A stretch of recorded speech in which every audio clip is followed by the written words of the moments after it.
இது ஞாயிற்றுக்கிழமை தைப்பூசம் மார்னிங் விலாகுங்க.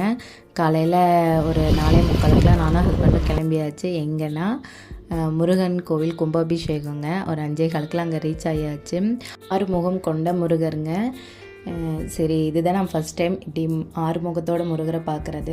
அதுவும் நம்ம ஊருக்கு பக்கத்தூரில் தாங்க கும்பாபிஷேகம். பக்கத்தில் நடந்து வராமல் எப்படி இருக்கிறது அப்படின்ட்டு தான். அது மட்டும் இல்லை, தைப்பூசத்தன்னைக்கு முருகருக்கு கும்பாபிஷேகம் இதில் கலந்துக்கிட்டால் ரொம்ப நல்லது அப்படிங்கிறதுக்காகவும் வந்திருந்தோம். பூஜை முடிஞ்சதுக்கப்புறம் அவங்க தீர்த்தம் தெளித்தாங்க. தீர்த்தம் வாங்கிட்டு நாங்கள் கிளம்பியாச்சுங்க. அடுத்து நம்ம வாழைக்காட்டுக்கு தான் வந்திருக்கோம். இன்றைக்கி தான் நம்ம வாழைக்காட்டில் ஃபஸ்ட் டைம் வாழைக்காய் வெட்ட போகிறோம். இது எங்களோட 1 வருஷ உழைப்புங்க.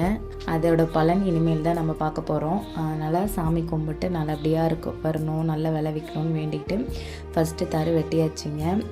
அன்றைக்கி ஒரு 7 தரு தாங்க வெட்டினாங்க. மீதி 15 நாளுக்கு அப்புறம் வெட்டிக்கலான்னு சொல்லிட்டாங்க. இந்த டேவோட கண்டினியூஷன் விலாக் நெக்ஸ்ட் வீடியோவில் வரும். பாய்.